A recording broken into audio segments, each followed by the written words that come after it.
نے 20 سال تک خانقاہوں میں سجدے نہیں کیے، کال کوٹڑیوں میں سجدے کیے ہیں، حج اور عمرہ کے سجدے نہیں کیے، لیکن کعبہ کی طرف منہ کر کے نمازیں ضرور پڑھی ہیں، مدینے کی طرف منہ کر کے جیل کے اندر 20 سال بتانے والا، باہر آنے والا، اسیری کی حالت میں آنے والا آج یہ دنیا کا مرد مجاہد ہے۔ جب میں اس کے جنازے میں پہنچا، اوہ وہ تو دنیا سے جا چکا تھا، خدا کی قسم میں ان کے بھائیوں سے ملا، میں ان کے بھتیجوں سے ملا، میں ان کے رشتہ داروں سے ملا۔ انہوں نے کہا مولانا خدا کی قسم 20 سال تو کیا 20,000 سال بھی فاروق اعظم کے لیے کال کوٹڑیوں میں گزارنے پڑتے تو ہم تیار تھے۔ وجہ ایک ہے، وہ پروانے محمد کے، میں پروانہ صحابہ کا، وہ دیوانے محمد کے، میں دیوانہ صحابہ۔ میں اپنے شہداء سے زبان حال سے پوچھتا ہوں، اے علماء کرام، اے شہداء ناموس صحابہ، اے پر جام شہادت نوش کرنے والوں، اے لاہور اور کراچی اور اسلام آباد کے شہداء، آپ نے جان قربان کر دی، بچوں کا خیال نہیں آیا، آپ نے جان قربان کر دی، دوستوں کا خیال نہیں آیا، آپ پر گولی چلی، آپ نے کنبے قبیلے کو نہیں دیکھا۔ مجھے شہداء کی ہر قبر جواب میں کہتی ہے، رکن مصطفیٰ کو دیکھ کر صدیق نے ڈنگ کھائے تھے، پرواہ نہیں کی۔ صدیق کی وفاؤں کو دیکھ کر ہم نے بھی گولیاں کھائی تھی، پرواہ نہیں کی تھی۔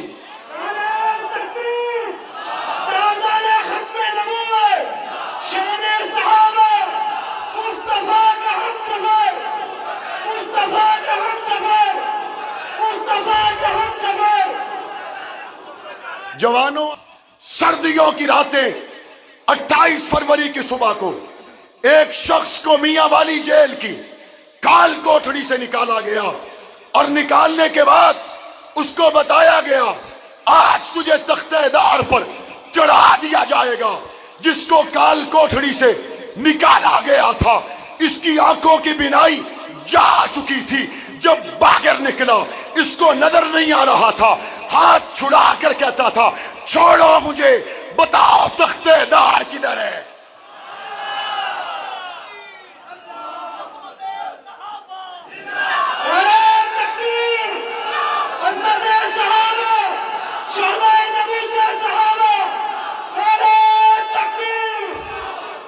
کہا بس مجھے بتاؤ تختہ دار کدھر ہے۔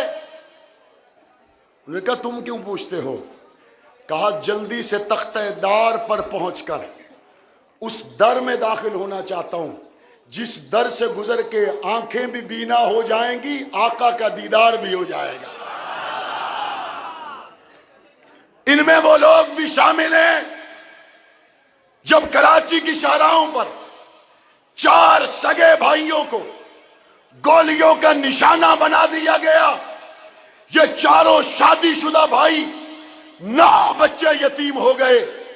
ایک ہی گھر میں سگے 4 بھائیوں کے جنازے پہنچے، 4 عورتیں بیوہ ہوئیں، 9 بچے یتیم ہوئے۔ دوسرے دن 4 بیٹوں کے جنازے سامنے رکھنے کے بعد بوڑھا باپ آیا، اس کی کمر بڑھاپے کی وجہ سے جھک چکی تھی، غم کی وجہ سے آنکھوں سے آنسو جاری تھے۔ بیٹے کے جنازے پہ پہنچ کر منہ مدینے کی طرف کے کہتا ہے اے ابو بکر صدیق 4 تھے، 4 اور بھی ہوتے تو آپ کے لیے دے دیتا۔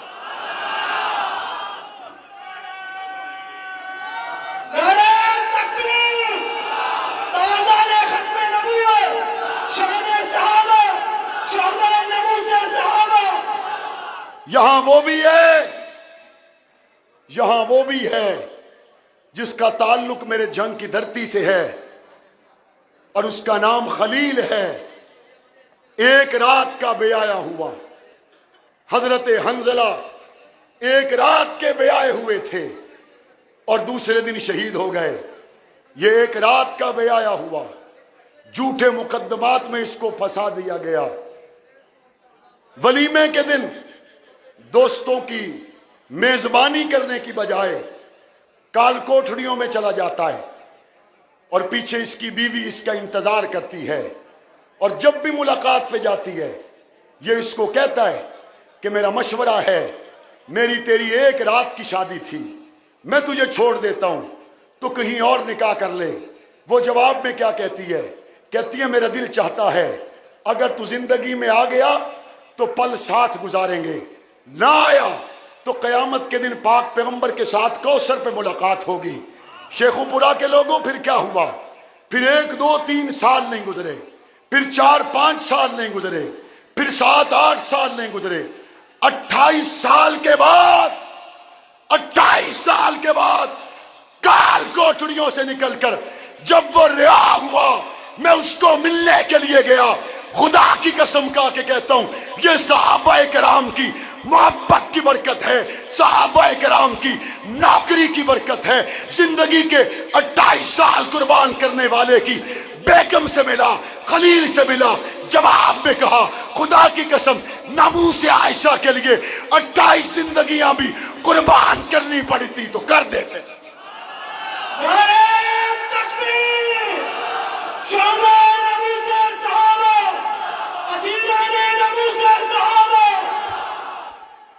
آپ کے علم میں ہو بر صغیر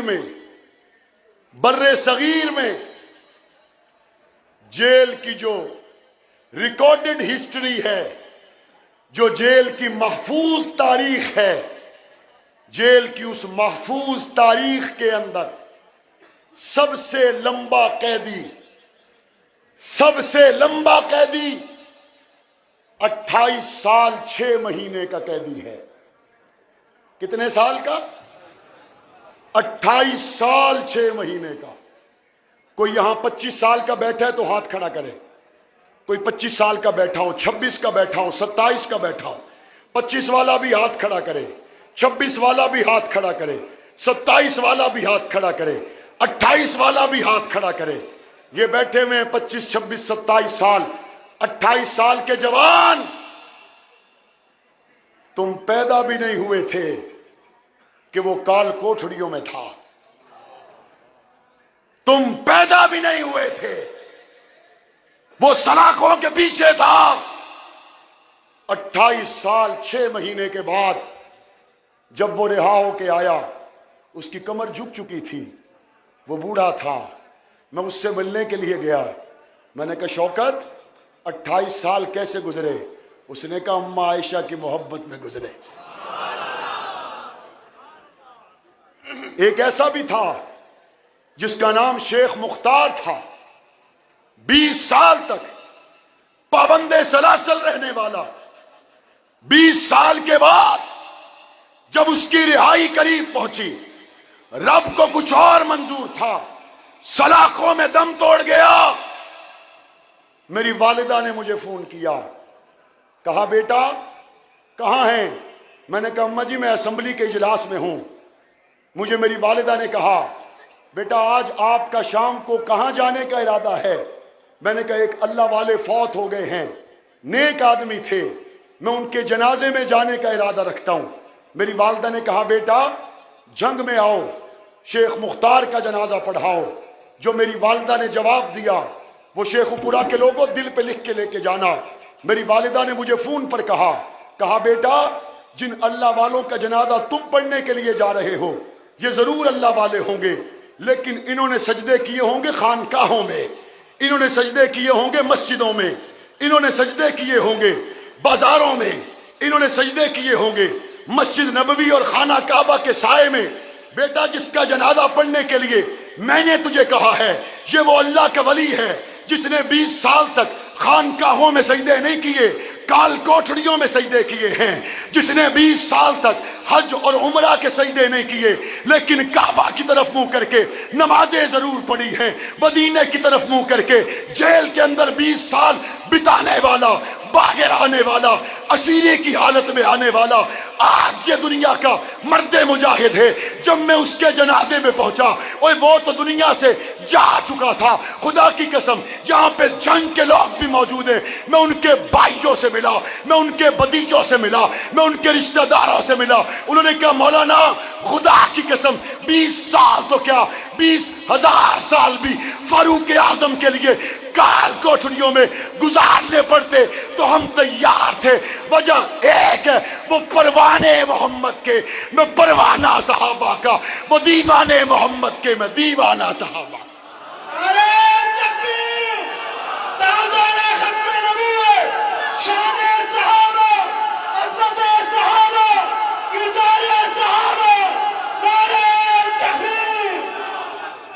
آپ کو کیا لگتا ہے یہ جو اتنے دیوانے آئے ہیں یہ ایسے ہی آ گئے؟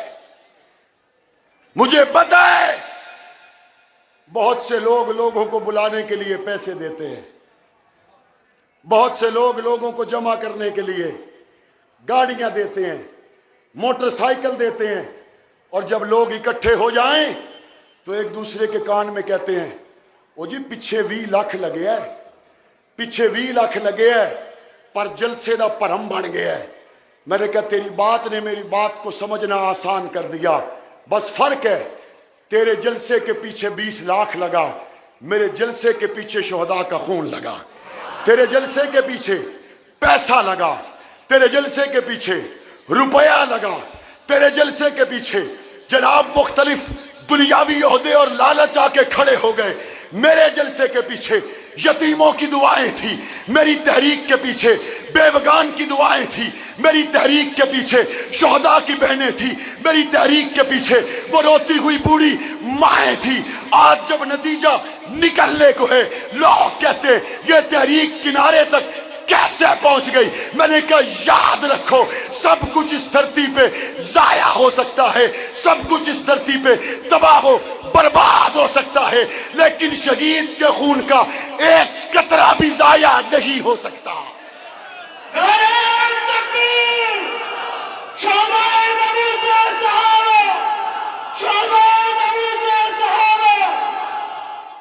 کوئی بندے بہت سیانے وہ ہمیں کہتے ہو تسی بھی چل رہی ہو، کیا کہتے ہیں تسی بھی چل رہی ہو، کمڑ ہی ہو. میں نے کہا کیوں؟ وہی 35 سال پرانے تواڈے رواج، وہی پرانے سال تواڈے طریقے، وہی حالات بدل گئے نے. کوئی رنگ بدلو، کوئی مزاج بدلو، وہ گلاں نہیں رہیاں، وہ باتاں نہیں رہیاں. میں نے کہا ٹھہر، میری گل بات شروع ہوتی ہے گنبد خضراء سے، اور گنبد خضراء کا منظر کیا ہے؟ اس شاہ کے مصطفیٰ توجہ ہے، توجہ ہے. جو بندہ حج یا عمرے پہ گیا ذرا ہاتھ کھڑا کرے، اللہ سب کو لے جائے. حج یا عمرہ کرنے والا جب مدینے میں پہنچتا ہے، یہاں پہ جو کوئی ایجنسیز کے لوگ لکھنے کے لیے آئے ہیں میں ان کو بھی دعا کر رہا ہوں اللہ ان کو بھی عمرے پہ لے جائے. یہاں جو پولیس والے آئے ہیں میں ان کو کہتا ہوں اللہ تمہیں بھی لے جائے. اور میں پولیس والوں کو، ایجنسیز والوں کو ایک مشورہ دینا چاہتا ہوں، یہ تم لکھنے کے لیے آتے ہو، اس کی تو تمہیں تنخواہ ملنی ہے، نیت خفیہ کر لیا کرو کہ میں عشق ابو بکر میں جا رہا ہوں، تنخواہ بھی مل جائے گی، ثواب بھی مل جائے گا. اندر ہی اندر نیت کر لیا کرو کہ میں عائشہ صدیقہ کی ناموس کی بات جہاں ہوگی وہاں جانے لگا ہوں، تنخواہ تو ملنی ہے، اجر بھی مل جائے گا. آئیے میں اپنی بات کو آگے بڑھاتا ہوں. عمرے پہ جاتے ہیں، مدینہ پہنچتے ہیں تو ایک منظر سب کے سامنے ہوتا ہے. پہلا منظر کہ یہاں حضور دفن ہے، دوسرا منظر ابو بکر ساتھ ہیں، تیسرا منظر عمر ساتھ ہیں، اور چوتھا منظر حجرہ عائشہ کا ہے. پہلا منظر حضور آرام فرما رہے ہیں، دوسرا منظر حضرت ابو بکر آرام فرما رہے ہیں، اور تیسرا منظر حضرت عمر آرام فرما رہے ہیں، اور چوتھا منظر حجرہ. بلند آواز سے حجرہ کس کا ہے بھائی؟